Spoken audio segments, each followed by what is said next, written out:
Hey everyone, and welcome to Grenades and Horseshoes, where we strive to bring good times, good feels, and general shenanigans every Wednesday night at 9 PM Eastern. Good evening. I apologize for the lateness of our live stream. It is all on me. This is Grenades and Horseshoes episode 35. It's happening right meow. I am Mark Square. This is Grey Ghost. Good evening, everybody. This is Yuna. Hello, hello. And we are the trifecta that make up Grenades and Horseshoes.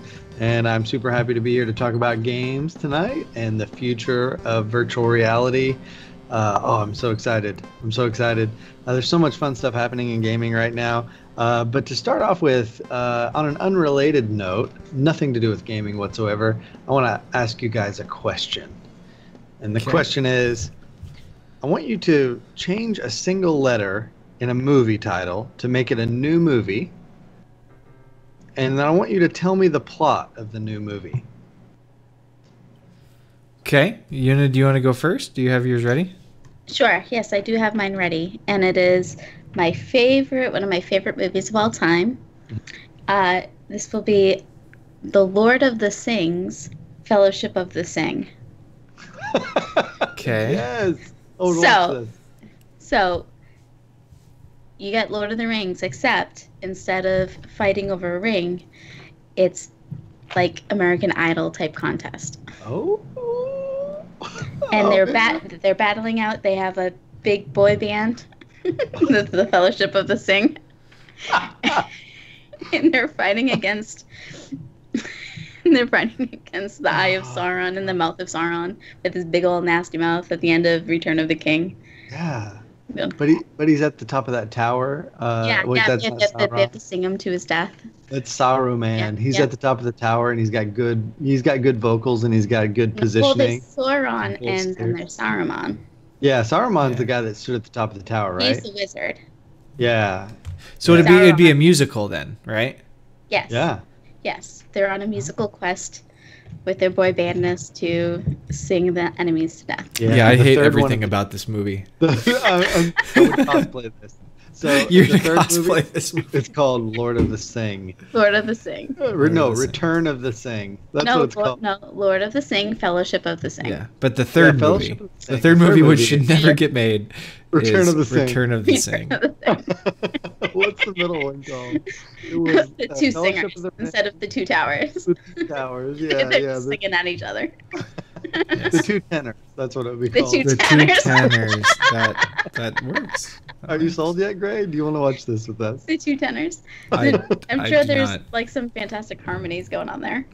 Oh, so good. And it's like a mash really between Pitch Perfect 1 and 2 and Lord of the Rings. I love Pitch Perfect. That's what we need, right? We don't really have that market hasn't been tapped yet. Mine, the one that I would do, change one letter to make a new movie, would be Jurassic Pork, is what I would do. Genetically engineered pigs of various size, quality, and ability, and they make a theme park dedicated just to pigs. And something goes horribly wrong. The monster pigs that they've created break out, end up eating the non-monster pigs. And the big twist at the end, right, is you would think that, okay, they escape this pig island, but that's not the case. The monster pigs, the T-Rex pigs who eat all the other pigs and people that are on the island, end up dying of high cholesterol and heart attacks, and that's how they survive. Okay, and so this is funny because I almost went Jurassic Park 2, but it was going to be Jurassic Bark, and it was going to be dog. Yeah. Perfect. We're friends. Jurassic. We're friends. Yeah. Are you drinking out of a popcorn container? It's the biggest cup I've ever seen. It's just a bucket. I am super dehydrated, and I am drinking out of a movie cup. Yeah, there you go. Okay, all right. It's just like a big cleaning bucket with a straw. Mark, what do you have, my friend, for your movie change? Well, actually, this was inspired by a T-shirt I have, and it says "Pause" instead of "Jaws," and it has like a cat coming up underneath the boat. Yeah. But I thought this movie would be great. It would be a lion instead of a shark, that just wants to have human friends, but he just keeps hugging them to death with his teeth. And so he's real sad about it. Until one day he hugs an explosive Jeep and dies. So it's freaking tragic. And 2 thumbs down and 2 thumbs hugged off your body. Yeah, I can see that straight to sci-fi. Yeah, all right. Right to the Sci-Fi Channel. Sharknado, and then pause. Pause. Fantastic. Well, did you guys play many video games this week? I played quite a few video games this week. Yeah. Let's hear what you played. So, last week on the show, I talked a little bit about jumping into God of War, and I only was a couple hours into the campaign. I barely even scratched the surface of what this game was going to be. I'm not going to belabor our chat or our listeners to go through all the things last week that wowed me. What's up? Hold on. I'll tell you why you should wow the entire podcast listening community. I was at dinner tonight. I'm the reason we started late, full disclosure. And I was at dinner with a friend, and I told him that I had a podcast. Well, my friend told him, because I told my friend, look, there's a certain time. We get it, Mark. You got lots of friends, okay? You've got more friends than anybody else has friends. I get it. Your friend told your other friend. Oh, was it that friend? It was probably a different friend who told the friend. It's like an F word now. It's like an F word. Friend. So anyway, and he goes, "You got a podcast?" He's about video games, and I was like, "Yeah." And he's like, "Are you playing God of War?" So this is just like some random guy that you would not expect to like video games. Suddenly is super into God of War, and so it's on the public consciousness. Yep. So I think you should. I don't think it's on the public consciousness like Fortnite was on the public consciousness. It wasn't like my aunt is going to come and ask me about God of War, but. Right. It's a very popular game, and even if you just have some level of interest in what's going on in video games right now, likely you've heard about God of War. So visuals continue to be fantastic. Mechanics of gameplay, I've gotten into some more of the RPG type elements where you're actually speccing your character, speccing the weapons, putting in different runes, making just different abilities unlock. So that's been enjoyable. But really what I wanted to bring to our audience, something that was new to me over the course of the week, was entering into the open world part of the game. God of War as a series is typically extremely linear. Right, the first 3 games, you're basically in systematic hallways or more open areas, but getting from point A to point B, and then you play through the whole game that way. It's a fantastic scripted experience, but there's no go and wander and discover in a very large area. The maps are huge, and I have to keep telling myself, stop exploring. I'm not going to beat the game if all I do is keep exploring these areas. And I'm actually not doing myself any favors, because I'll get to an area and I'll be like, this place is really cool. I enjoy this, but I haven't unlocked certain abilities that allow me to do the things that I'm actually supposed to do in those areas.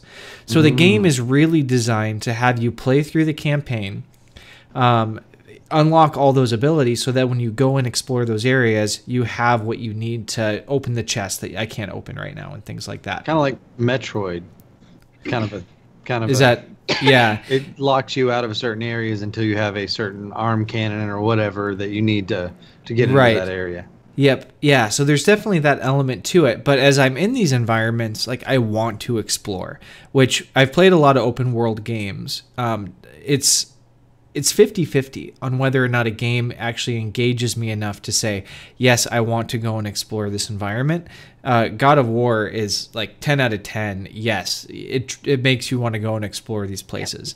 They did an exceptional job in terms of how that open world feels and plays. And as a developer, that's not what they had made in the past. I mean, they did a lot of things different with this God of War.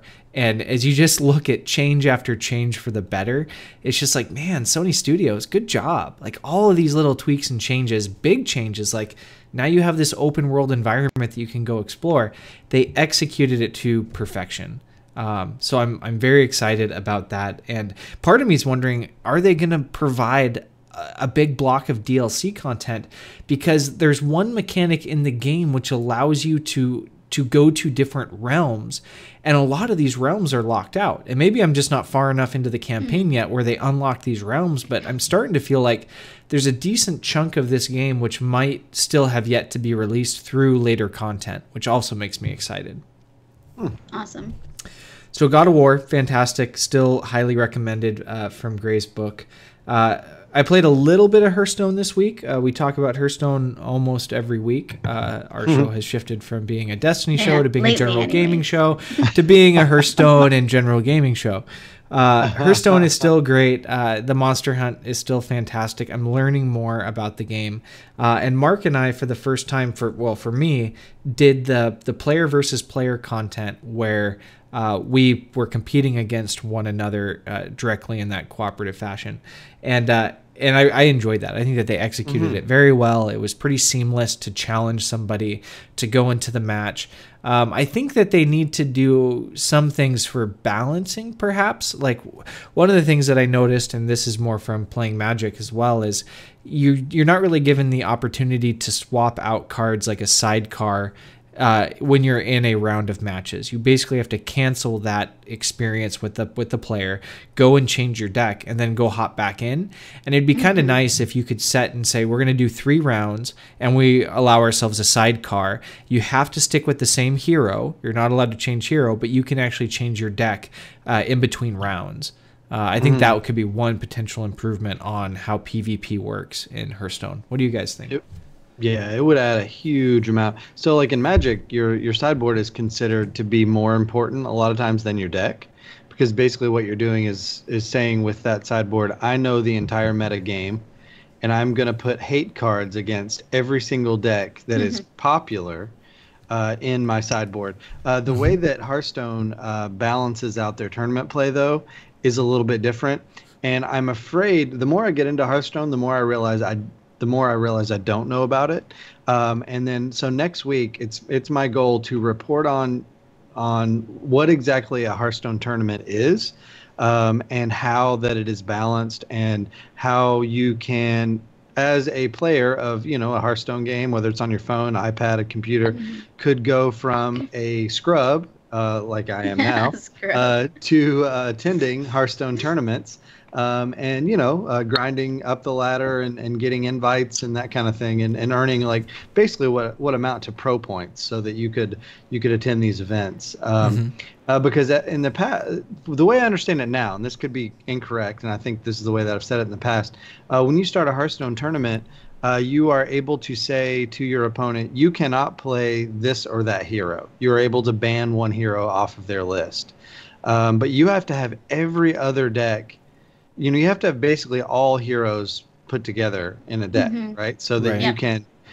So what they do, instead of having a sideboard to play hate cards against other decks, and you play the same deck the whole time, you actually have to play like out of all the heroes, you have to play all but one sometimes at a tournament, which is another way of balancing the game. Because in Magic, you very much choose a path. Like I'm very much an aggro player in Magic, where I play decks that either win or lose very quickly. And that's the way I like to play it. And I like to play Hearthstone that way too, and that's fine for climbing the ladder. But if you're at a tournament, you can't just play aggro. You've got to play everything, and you have to be able to win with every single class to be able to be competitive, which I think makes it actually a more well-rounded game than Magic. But I like your sideboard idea on the ladder. I think that would be incredible if you did best 2 out of 3. And you were able to have a sideboard against when you're just climbing the ladder. But I'll have a full report on that next week, how to go from A to Z in Hearthstone. Nice. Fantastic. Yep. So the last thing, and we're going to probably spend the majority of our weekend gaming time talking about this. We hopped in Tuesday night and did the Destiny 2 Warmind DLC campaign. You guys will probably be able to speak in a little bit more detail of the end game after the campaign, but the 3 of us got our fire team together. We got in there, and just for our listeners, we're going to be a little bit spoilery during this part of the episode. If you do not want to hear about story content or things that we have discovered from the Warmind DLC, just turn off the episode, save it. Thanks for the download. Go play through the campaign. It won't take you terribly long, and then hop back in and listen to our thoughts, and maybe send us a message on Twitter on whether you agree with us, disagree with us, or what your impressions were of it. So there's your spoiler warning, and welcome back. So length of the campaign is the first thing that I want to talk about. It is pretty quick. I think that we Yeah. completed it well under 2 hours. We're not done yet. We found out today. Well, Oh, the really? campaign. Well, we're done with the campaign, but there's more like quests and stuff afterwards to do. Right. Kind of like how, yeah. Final But- reward is like a hand cannon that is a built-in quest in it. Yeah. Right. But go ahead. Sorry. Yep. Derailed. But in terms of the story missions that have been provided as part of the DLC, there was 5 of them. They weren't of terrible length. They were interesting. I would say for the most part, they have high replayability value. If Destiny 2 implemented a little bit less tedious system for replaying missions, I think that this would be one that these missions would actually play pretty well on rotation as like a daily playlist. Yep. And then, and I really actually missed that about Destiny 1, right? We had the daily story mission, which was at a harder difficulty level. Sometimes it'd be the only way to get secret content to unlock, thinking of like the Black Spindle quest. But in Destiny 2, we don't necessarily have that. We have like 3 that we can go get Ikora and go and redo them. But it's tedious because you got to go to the tower. You can't just select it from the dashboard. I would And you prefer... can't choose what you want. Yep. Yeah. They're on a rotation like that. But again, I don't mind the lack of choice because what I'm asking for is to have it from my dashboard and 1 mission a day and have no choice, like have it be on a rotation. But with that said, I think that my difficulties, I don't want to have to go talk to a vendor in order to play a daily content. I want to just be able to select it from my dashboard. And then I want it to show me, I want it to fill in and say, yep, you've checked this box. You have finished your story mission. But with that said, these 5 missions, I think that they were enjoyable. They did a good job. It was well thought out. The only thing that I think that they didn't execute very well on was light level balance, or power level balance. So We crushed it. we hopped in there, and most of these are 310 missions. And we're like 330, 335 light. We went through the whole campaign and didn't blink an eye. We were like sneezing on people and they were just dying. Right. And that, that made it even shorter. Like that, we just flew through the missions because we could 1 or 2 shot kill almost anything. That didn't feel right to me. I mean, it felt like when you're jumping into new content, you should feel weak and you're at par with the enemies and you progress. But we know why they did this, right? We talked about it last night. They don't want you to have to play Curse of Osiris in order to experience Warmind. Well, Curse of Osiris has a light level bump, but if you didn't play that, you didn't get that light level bump. So you're starting back at 310, and this is going to feel like harder content.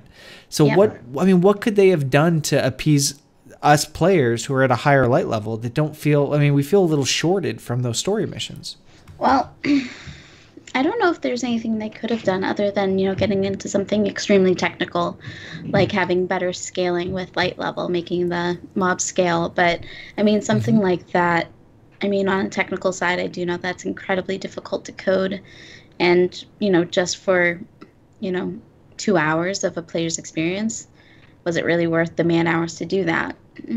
Probably not. Yeah, No, and we say it it's was about difficult to cutscenes. code, and I think for Bungie it is difficult to code, but it really shouldn't be difficult to code, right? It should be something that gets built in the infrastructure from the start that says enemy power, enemy vitality, whatever you want to consider their hit point and damage ability, is an algorithm that's dependent on, say, the average of the guardians that they're experiencing. Again, it's harder than just having it as a set level across the board like they do today.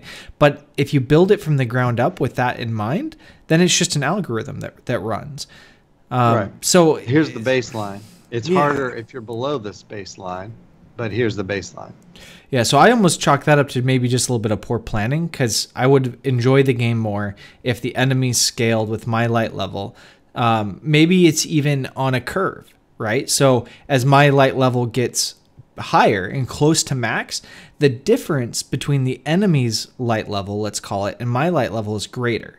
And as early in that grind, it's closer together. Because you do want it to feel like when you hit max light that you are heroic. Like you are now a badass. Nothing can compete with you. You do need to have that gap between your light level and the enemy light level increase as you reach max light. The problem is we're well under max light.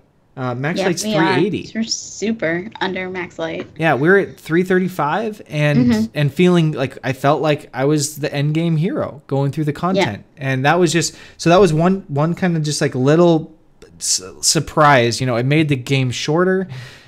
If they would have done something a little bit better, I'm going to keep calling it light level because I don't really like the terminology for power. That change seems unnecessary it's just to me. weird.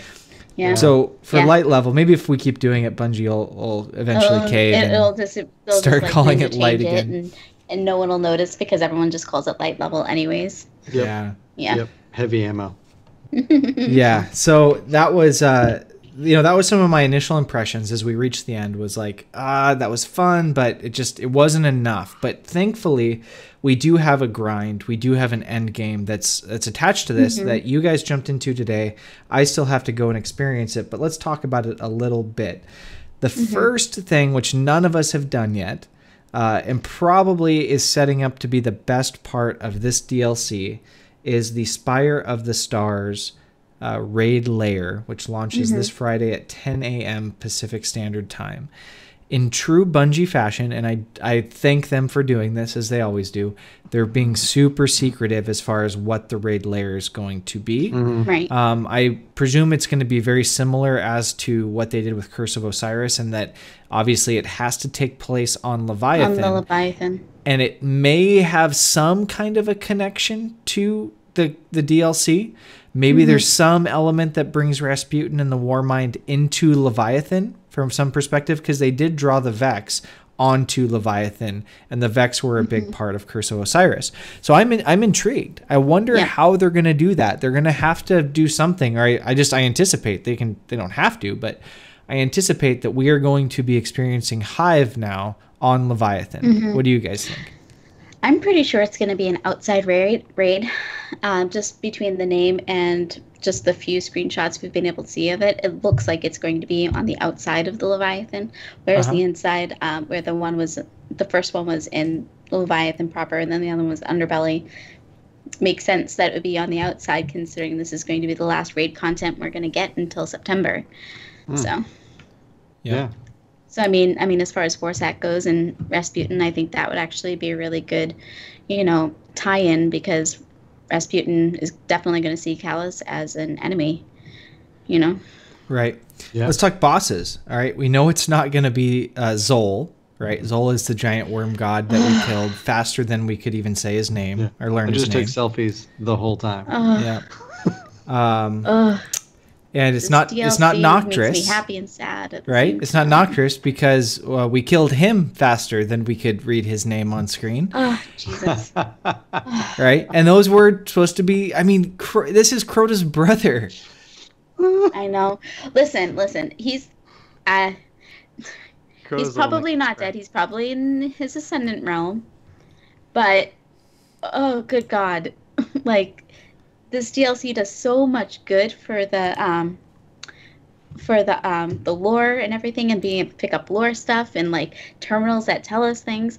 But then they take Nocris and the Worm God and make them just curb stompable. It's come on. Yep. Yeah, it was pretty bad. There, like you said, the lore stuff though. There's a lot of steps forward in this. So Yuna and I played some of the escalation protocol today with Darren. Yep. And it was crazy. We were doing good. Darren was frustrated, right? He had been playing all day. He lives in London, and he couldn't keep anybody in his area. He was feeling real bad. He would enter strikes and heroic strikes, and they were too hard, and people were leaving at the bosses rather than sticking around. He'd be by himself.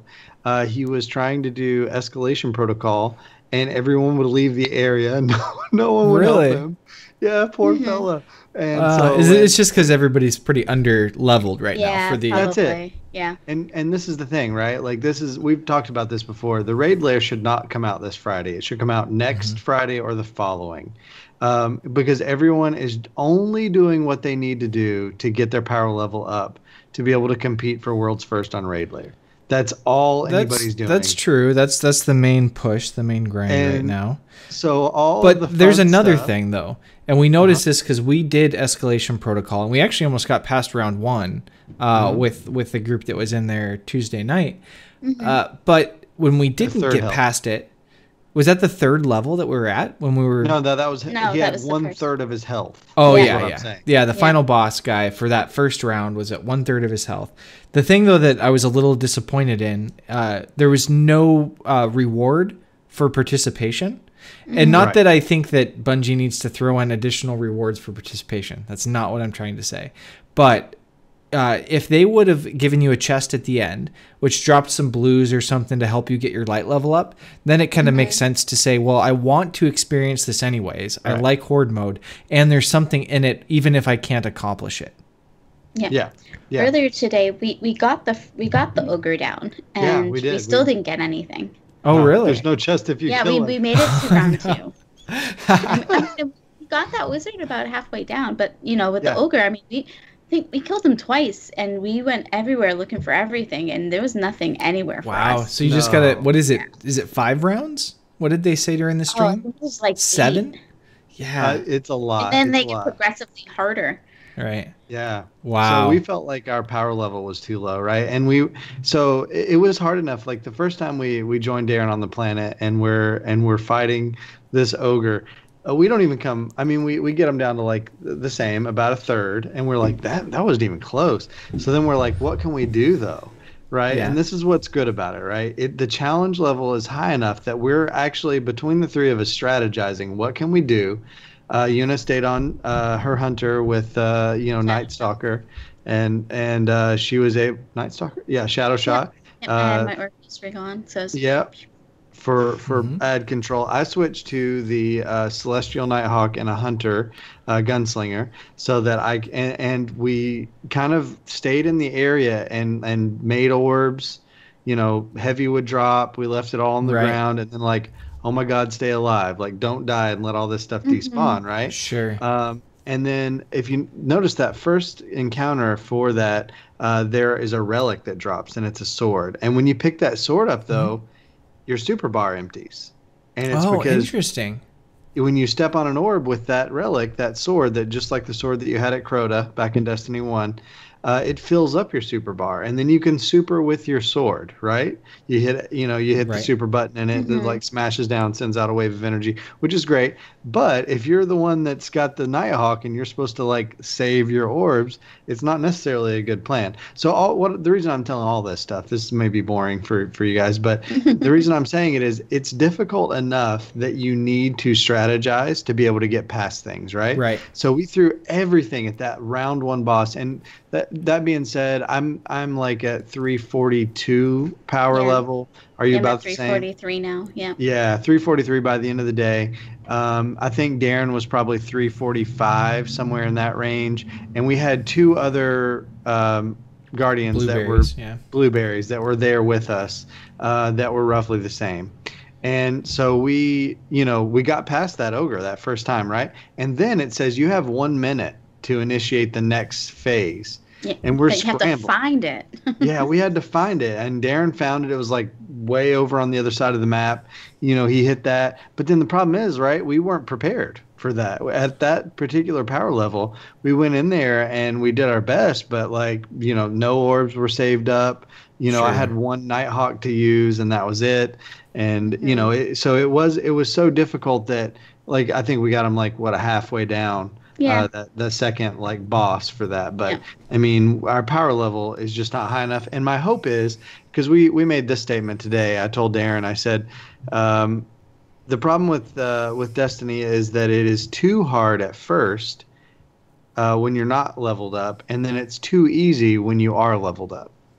So yeah, and we'll see. I think Destiny 2 in general was just too easy across the board. Yeah. Well, once you experience this, you'll say, "Whoa, this is on a difficulty level that 3 people, like if we didn't have the 2 blueberries at our same power level, it wasn't even." Well, it kind of reminds me of the Arcane's Forge, where early on, right when it first launched, you better hope that you had six guardians in there to do those really whatever they called the hardest, the perfected offerings.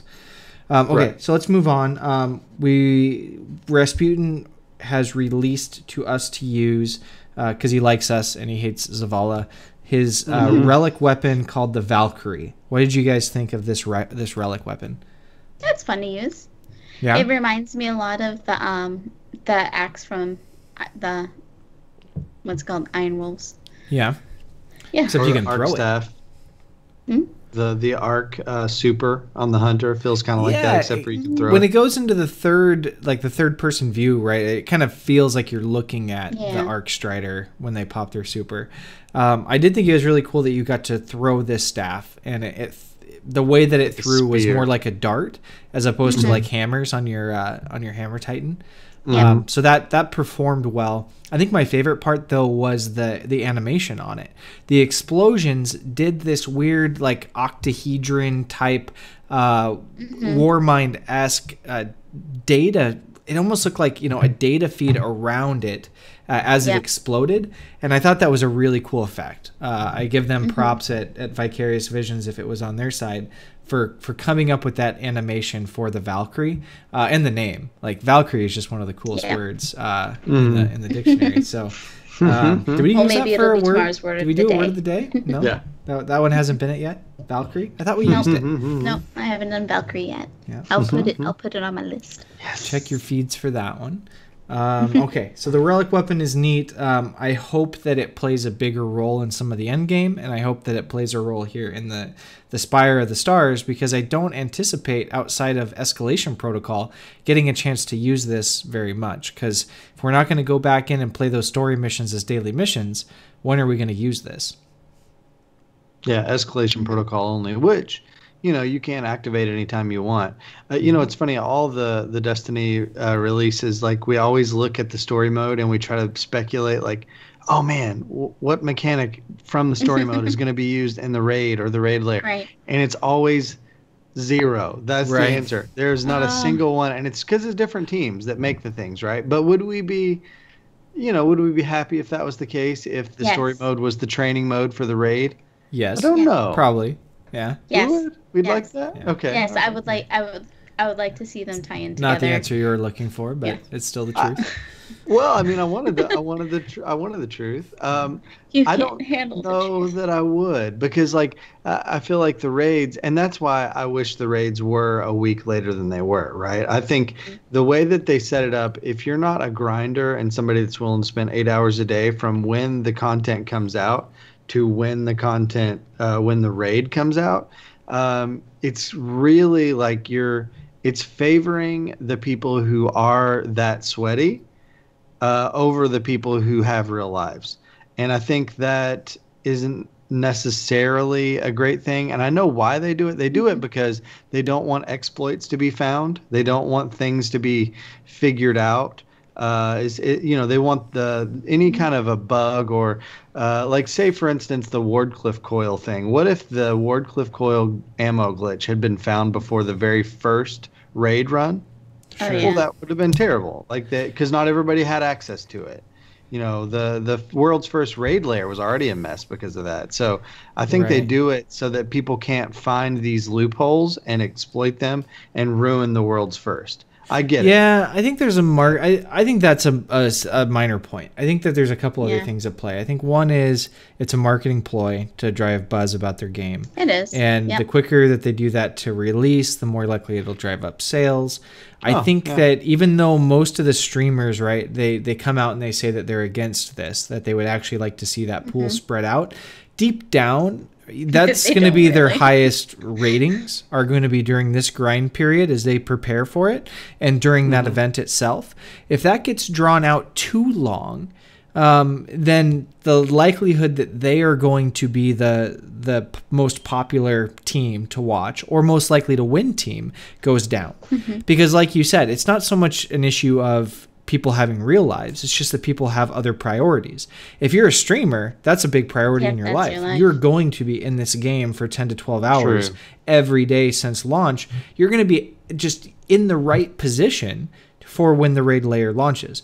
People like you and I and Yuna, right, who have other jobs and other priorities, like this week, unlike a full raid launch, right? Full raid launches, right. G&H listeners, we take the week off from work and we grind and we get ready for it. Raid layers, we don't take the week off from work. I'm not in any rush for a raid layer. We're probably looking at week 2 on this. And that's why I'm saying all this, right? Yeah, we're not going to go for the world's first, but full raids is a little bit different than what we have here with the raid layer issues. But with that said, they now get to be in a better position for the raid layer stream, and one of the best things for their product is to be world's first, right? That will will help their product, get them new viewers and so it's one of these things that while I think they truly are against the idea of it launching so quickly, I think they also would probably be against it launching too late. I think obviously the first week is too early, but I bet that the following Friday is about the perfect time. That's enough time to get some other people involved. You still have enough buzz. You can promote it for a little bit longer. And for them, right, they only have a few days to promote this event, and then it goes live. I think that all around the following Friday is probably a better mark for it. Yeah, I take what you're saying. I think you're right. If they gave an extra week, then people would actually be playing instead of watching people who had the time to grind up to the appropriate light level. And no one will be watching, everyone will be playing. So that's actually a solid point. Yeah. Yep. Okay, let's talk about some other things. Sleeper Stimulant is back. I am so excited for Sleeper Stimulant. One of my favorite weapons from Destiny 1. The way that you got it in Destiny 1 I thought was clever. It was interesting, right? It was the first dabble in these exotic quests. Destiny 2 is kind of filled with these exotic quests, so I was kind of hoping they do something a little bit different. But we're going to talk about how you get it. You get this quest with the Achilleos hand cannon. And you have to get a number of kills. That's what Darren was talking about. Yeah, that's what you guys have. He was on that quest. You guys have it. Yeah, he didn't know what it ended in. Yep. Then you have to complete, this is going to be fun, 3 escalation protocols. Beat them. Wow. So it's going to be a while before people have already done this, though. People have posted that they have received their sleeper stimulant. Then you have to unlock 15 of the sleeper nodes, which I believe are those little objects that we kept scanning, but we didn't have the things to unlock them. So that's a bit of like a search and find, kind of like calcified fragments, which were awesome. It was great to put on some music and just go hunting for calcified fragments. It was great. And then you have to complete the last mission, the last story mission, Will of the Thousands, with the Achilleos equipped. So you have to go and replay that mission with that weapon. And then, that's how you get it to drop. And the only thing, though, that I think is a little bit of a drawback about Sleeper is now it's in the class as a linear fusion rifle, and we have other guns in that class. And I would rather have it be one of a kind, right? It was really cool in Destiny 1 that it was the only thing like it. Yeah. And it fits the lore. Like, Rasputin made this thing. It was one of the weapons that, for better or for worse, the Vanguard took advantage of and basically ticked off Rasputin. But because of Rasputin's influence, we have a weapon that is unlike anything else in the universe, except in Destiny 2, where you've got a bunch of weapons that are just like it. It just doesn't make sense to me. It should be the only thing like it. Yeah, the linear fusion rifles feel like a sniper, though, whereas the sleeper felt more like a long-range fusion. But yeah, you're right. It could, the sleeper, the thing was, remember that you could accidentally kill yourself with it because the ricochet off of it? Well, it just felt like, cool. I mean, it felt like, I'd say Queensbreaker Bow felt like a long-range fusion more than sleeper. Sleeper just felt like power. Like the beam on it, like a normal like fusion beam might be a foot long, like a blaster pistol long. The beam on a sleeper stimulant is like 6 yards long. Like it's just like this massive amount of energy that you're driving into the opponent is how it felt. And now you've got these linear fusions, which are supposed to kind of be the same thing. I would like it to be its own thing. Same thing, right? A massive amount of power that you're driving into your enemy. But be the only thing like that. Well, we can agree that up till now, Destiny 2 weapons do not feel powerful and different. That's the problem. True. Yep. Well, and none of then us have just sleeper the, yet. The exotic stuff feels a lot better. It is. It's getting there. Yeah. Yeah. Oh. Can I confess something? Yes. Sure. Juicy. I don't know what it's like to shoot a sleeper simulant because I never got one. Oh my gosh. Oh, what? Wow. You And that's casual. the end of our show, folks. We've got some other things that we need to straighten out here. No, just kidding. Well, we're going to go hunting for this sleeper, and hopefully it feels just as good. The last point that I had for the Destiny 2 Warmind DLC is our vault space increased quite a bit. 50% jump. I think we got 100 new spots. So that's a good thing, especially in this world of Destiny 2 where there's so much parity. We don't have random rolls yet. Hopefully that'll be coming down the pipeline.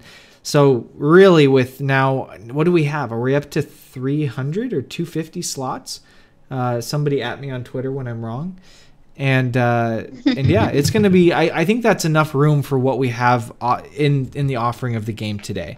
If they put random rolls in, I think we're quickly going to get ourselves back into a position where we complain about vault space. 300. 300. I'm up to 234 right now, despite all of my breaking down. So it won't be long. That'll be full too. Right. Which maybe they're right. Maybe it doesn't matter how big the thing gets. Everyone's going to fill it up and then complain. So, bring your sex tape. Yeah.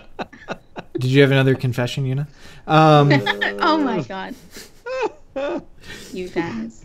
So, yeah, the vault space that I'm not a hoarder, right? I've said that on other podcasts. I've said it on our show. I never fill up my vault. I dismantle anything that I don't use. So I don't understand this filling up vault space issue, but I am very happy that I can now dismantle things directly in the vault, and I can dismantle things directly from the postmaster. Very positive moves, and I'm really excited to see the third-party applications like Destiny Inventory Manager, DIM. I'd like to see them implement some of these things where I can just mass break down large sections of items. Yep. All right. Well, I think we've spent quite enough time on our weekend gaming. It's been exciting. That was just mine, wasn't it? It was, but I think it encompassed all of us because we all pretty much played the same games. We all threw it in together. So I think that's okay. Yeah, maybe we should have a pile up for weekend gaming anyway every week. That sounds good. Yeah. Let's go on to our first segment of the show. The news desk. All right, Yuna, what do we got from the news desk?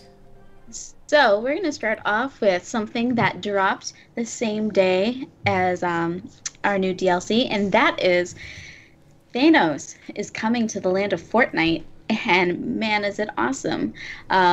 Biggest villain of the year, comes to the biggest game, and everyone is loving it. People are going crazy over it.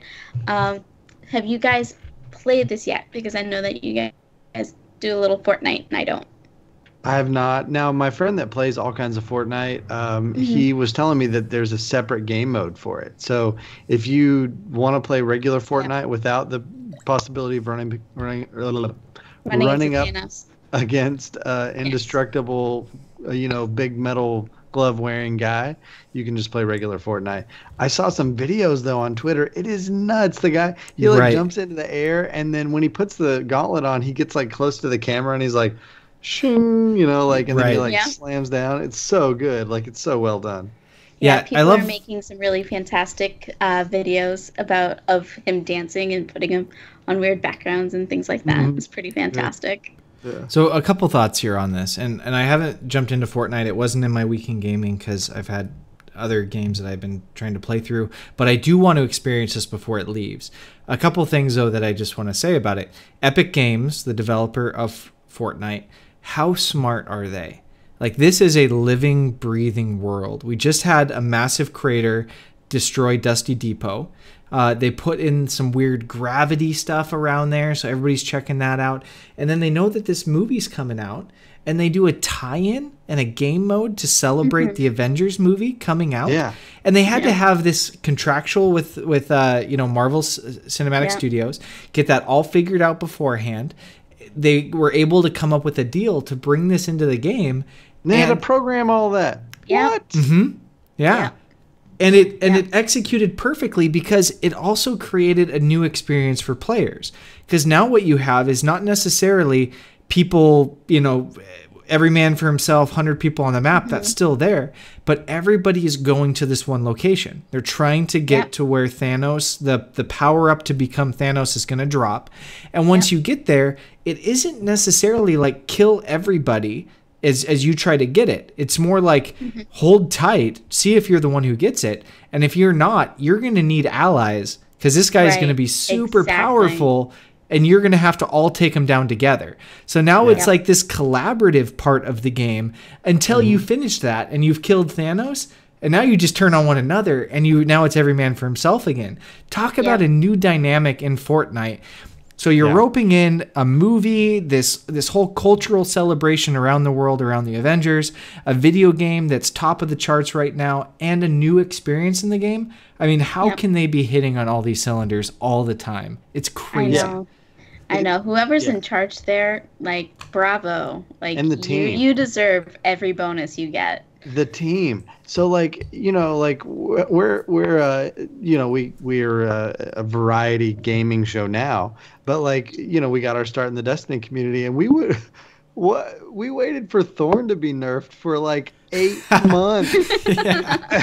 And then, oh my gosh! But so Fortnite is programming Thanos in. They're programming this comet. They're programming like tops of buildings, like to troll like their community and like in a good way, and like just interact in all these ways. And they're just like, it's like they just have an ink pen. They're just like, oh, let's just draw this in, and it's making other game companies look like idiots. Yeah. I'm sorry. Like, what is particularly game companies that are advertising that what they offer is a ongoing, living, breathing experience, because they've raised the bar on what that means. How they're doing it? Like, it just seems like wizardry. I don't understand. Yeah. It's because they charge so much money for the game, they can hire a bunch of developers. Oh wait, it's free. You absolute troll. Yeah, you're right, but. It's $20 per outfit. To be fair, if you want the part of the game that's not as fun, then yes, it costs $20. But if you want the fun part of the game, it's completely free. It's absolutely executed perfectly. Like my nephews like started off playing this on their iPads, right? And they're like they're at the age where this is their first shooter, and they are spending so much money, like.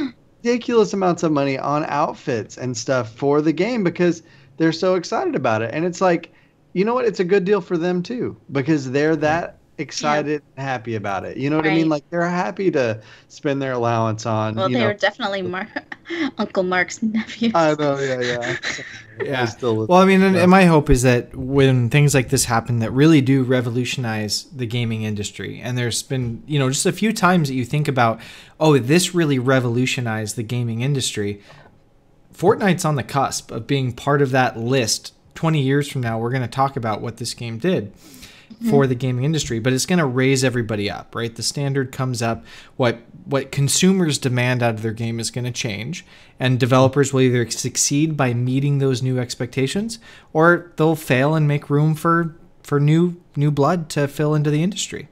Yep, kids that grew up playing Fortnite will then suddenly start their own gaming companies and do what they saw was possible before. They'll stand on those shoulders and continue. Yeah, absolutely. Exactly. Okay. All right. That's a fantastic news story. What else we got from the news desk, Yuna? Okay, the next one we have is actually going to be World of Warcraft related. So World of Warcraft, I can't speak tonight. World of Warcraft player gets year in prison. See, I'm having mouth issues. It's okay. I'm taking edits down so I can cut this out of the episode. So whenever you're ready, Yuna, whenever you're ready. La, la, la, la, la. World of Warcraft player gets year in prison for DDoSing servers. So apparently, this gentleman, a Romanian man, in 2010, used a denial of service attack to overwhelm World of Warcraft's European servers, causing them to crash. And now he's going to serve time. What? So a full year. So a 38-year-old man is going to be serving a full year in prison, and he's also been ordered to pay Blizzard $100,000 to pay Blizzard $100,000 to oversee the servers. So apparently, this gentleman, a Romanian man, in 2010, used a denial of service attack to overwhelm World of Warcraft's European servers, causing them to crash. And now he's going to serve time. So a full year. So 38-year-old man is going to be serving a full year in prison, and he's also been ordered to pay Blizzard take compensation in the form of $29,987. What? Just, yeah. What was his purpose? Why did he do this? He was mad about the division of loot and membership in guilds, essentially. So basically, it was to punish his guildmates for not giving him what he wanted. So he punished them, but then he punished everyone else too. Oh no! Oh no! So do you guys know how DDoSing works? How it functions? No. Yeah. So this is. I do, but explain it to us. Yep, this will be a boring part of the show. So if you want to close your eyes and just rest for a few minutes, the concept is that you set up these basically hacked devices is the main thing, right? So anything that you can think of that can connect to the internet, your Amazon Alexas, if you have a smart TV, if you have a smart wireless router that has some things that you can manage on it, anything that you can think about in your house that connects to the internet. There is the risk that somebody can actually put malware on that device to use that device for a DDoS attack. And essentially all that you're doing is you're telling that device to send a request out for data, for information from a specific IP address. Say it's your home IP address where you're trying to use the internet. So if, your Mark Square, your smart TV out there in Kentucky tries to ping my IP address and just say, hey, do you exist? It's a little tiny bit of data, and it's probably not going to bring down my network. But now worldwide, take 1 million of these devices and tell them all at the same time to, hey, try to ping that IP address and see if it exists. All of them do it at the same time. That's a DDoS attack. All that data adds up, and it'll just drop your network. Like your bandwidth, the pipe gets so filled with incoming requests for information that even if you're not going to give any information out, all that incoming request for information is enough that it's going to shut down the whole network for you personally. And so as I think about why this was an important article to discuss tonight, Destiny 2 now is going to have ranked Crucible playlists, and there's going to be some stake in the game of what to do if you win in Crucible. You get Valor points. You rank up with those Valor points, and there is a very exclusive weapon that only people who reach the maximum in Crucible are going to be able to get. You will get there faster if you win matches, and you can win matches more easily if you use these DDoS attack tactics. Bungie is going to be watching for this. They will put the ban hammer as they detect it.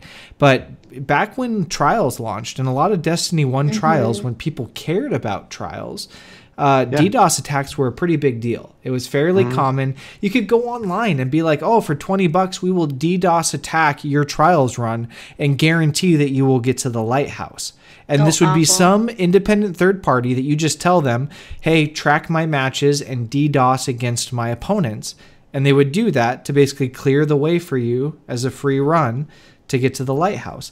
So I kind of wonder, with the whole changes with the game as Bungie and Destiny 2 become more popular, more interesting, we now have this Valor rank that people are going to be going for. And I did a little bit of research, a little bit of math, and I think it's going to be about 40 to 50 hours worth of Crucible gameplay, just strict Crucible gameplay, to be eligible to try to get this this weapon. Now, that's assuming that you're a half-decent player. If you're not a very good player, it could take you 3 times that long. But if you're winning a majority of your matches, it's going to take 35 to 45 hours in Crucible playing that mode in order to get this weapon. So if people really want it and they want to resort to cheating to make it happen, we might start hearing about DDoSing in the world of Destiny a little bit more now. Well, you guys know how much I microtransact, right? Like, I logged on before you guys got home from work, and that's all I did is, like, I just Everversed for, like, an hour and a half. And I actually got that in a package. That weapon that you're talking about. You did not. You liar. Yeah, you're right. You're such a liar. Total lie. But you know what else? Yeah, you heard it here on Grenades and Horseshoes. If you just buy it from Eververse, it's way easier than 35 to 45 hours. What if they not even a joke about them doing that at the end of the season? Oh God, please. Could you imagine? Oh my No, God. I can't imagine it. Please, I don't want to. I don't want to live in a world where that would be a possibility. Yeah, so season 1, that's the way it is. You have to earn it in Crucible. Season 2, though, you could get it from the Eververse. I'm just kidding. Stop. Stop it. That's All right. not the way that it is. Based on the lack of useful information out of Mark Square, we're going to move on to our next segment. The Spotlight. All right, the indie spotlight for this week, friends, is a game that we got to play at PAX called 20XX. It's by Batterystaple Games, and the easiest way to sum up what this game is, it's Mega Man X, but 10 times better. A little history about what happened, how this thing grew. For those that are out there looking for this game right now, it was released August of 2017, the full version on Steam. It's $14.99. $15 for a complete game, and it has thousands of very positive reviews in this game. I have this game. I've had it since PAX. Lawn Boy, one of our producers, has been playing through it. Mark, I believe that you have it as well. It's an action platformer, just like Mega Man would be. Completely, like, it's not even they're not even being bashful about it. It is a complete ripoff of the model of Mega Man, really as a tribute to all of the fantastic game elements of Mega Man, with one really big twist, and that's that they wanted it to be progressive. Really, they wanted it to feel different as you would go in and play different levels. And I've actually experienced this a bit in the game. So I'm sorry, the term that I'm looking for is they wanted it to be procedural. The gameplay is procedural, and so what that means is as you go into a level, there are certain elements like tiles that will actually change in any given level, which make it feel fairly different. We've given Bungie and Destiny a lot of flack for how they deployed that in the Infinite Forest.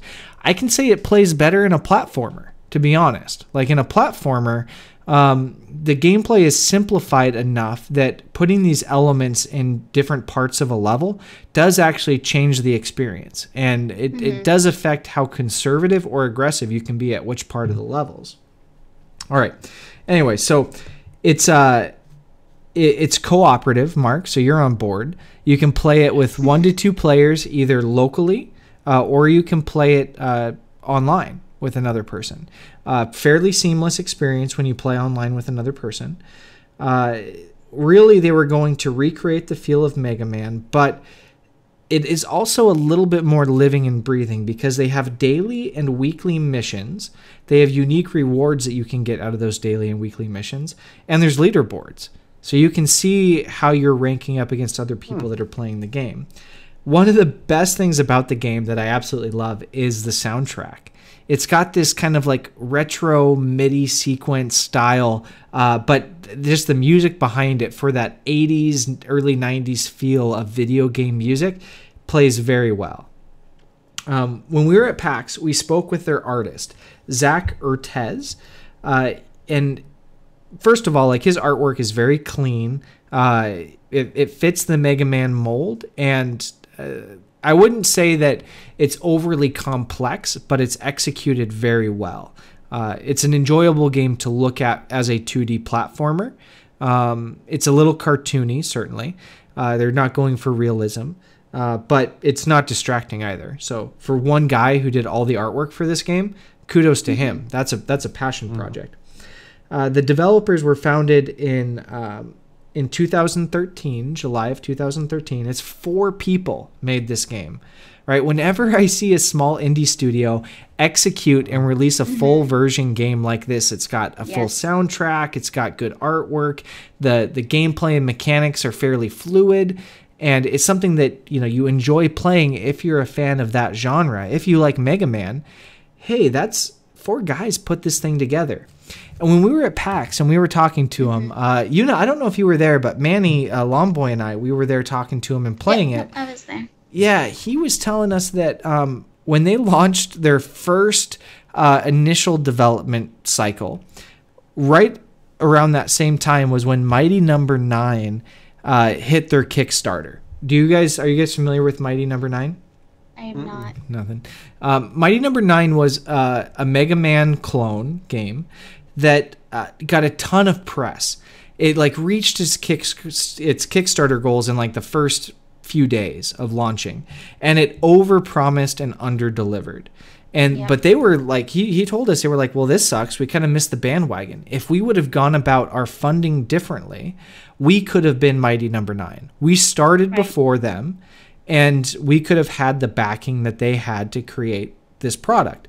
Probably it was better that they didn't, I would say, because they were competing through their entire development cycle with what they expected Number 9 to be. So when Number 9 would come out, when Mighty Number 9 came out and said, oh, we're going to do this, they said, oh, crap, we have to probably implement this feature into our game. We have to try to raise the level of our product in order to meet the competition that's coming out at the same time. And then Mighty Number 9 actually came out and didn't have very good reviews. People weren't very happy, and mainly it's because the mechanics were very sloppy. It was not very clean to play. So they've come out. They have very positive reviews. I would say that as an indie game, I would give it probably a 6 or 7 out of 10. If you like a Mega Man style game, if that's something that you're looking for, this is a strong contender. You should definitely consider it. Check these guys out, and at a low barrier of entry, $15. There's plenty of content in this game to support a $15 investment. And the last thing that I'll bring up is that it's not easy. Like I've played this game a fair bit. Longboy teases me because either I'm just really bad at this style of game, or it's a difficult 2D platformer I do not perform very well at, and so I struggle through the content, which is good. Like, it shouldn't be something that's too easy for me to just blow through. So check it out. It's called 20XX by Batterystaple Games. It released August of 2017 on Steam, $14.99. Again, very positive reviews. If you're into that style of game, I would recommend it. Go check it out. Zach, thank you so much for taking time with us to chat about your game. It obviously is a passion project, and for you 4 guys, did a fantastic job. I never would have expected that Batterystaple Games was 4 people. I hope that you raise more than enough money to go and make your next game. I certainly do. Yep, we will support you by buying multiple copies. Yep, and maybe, we'll give some out on the show at a future episode. Yeah, we'll maybe feature it on our CRT TV that you see if you're tuning in live. Yeah. And but I think that's all the time we've got for Grenades and Horseshoes this week. You're gonna cut your episode, your segment. 2 weeks in a row. We just can't. This show. We're is right about at us an talking hour. about games. I bet I could cut some time out of the earlier episode. Oh, it's fine. It's fine. I'll talk about it next week. It is the future of virtual reality gaming, and it's a ways off, so we've got plenty of time. But yeah, so next week, look forward to The Buzz. I'll be talking about the Infinideck omnidirectional treadmill that has been seen in Ready Player One. Although not realistically, it was exaggerated what an omnidirectional treadmill can do, even in pre-production, as seen in the movie Ready Player One. So we'll talk about that a little bit next week. And anybody got shout-outs for the end of the game or end of the show? So I guess as we skip Mark's segment, we will move on to Last Lives. We'll do Last Lives starting with Yuna. Oh, geez. Pass. My brain wasn't there yet because I was expecting to talk about the omnidirectional thing. Okay, since we're going to skip Mark Square's part of the show, we're going to do that next week. We'll move right on to Last Live, starting with Mark Square. All right. I'd like to do a shout out this week to all the guys over at the St. 14 Project. Joe and the rest of the guys over there doing a great job. Really giving practical advice and support to those who need it. A lot of their streams and things benefit takethis.org, which is very near and dear to our hearts as well. So thanks to those guys over there. Thank you, Joe, for sending in the. We did a strength bracelet collaboration with Joe, and thanks for sending those over, and the pins for St. 14. We really appreciate that. I'll be distributing those out to Yuna and Gray, who will be sporting those, and all over the country. Yay. So coast to coast. Fantastic. All right. Yuna, what do you have for your Last Life? Okay. So my last life goes to Kratos's very highly detailed, very sharp-looking nipple. That was one of the articles that we did not go through today. It was a very, very in-depth review of Kratos's nipple textures on Kotaku. Some girls are into, guys with, personality, guys with muscles, guys that are just like nice to them. Other girls are just all about the nipple. All about the nips. Areola. Yeah, they tell you areolize to get you in bed. Yeah. But anyways, bravo to the texture people, I guess, because they look very realistic, apparently. Yeah. Just make sure you, if that was your job at Sony Studios, make sure that's on your CV. It'll take you places. All right, and my last life I'm going to use to just recognize that Bungie did something here with Warmind that they had never done before. They allowed a studio which is owned by their publisher, Activision, Vicarious Visions is the studio, to take creative control of content in their universe.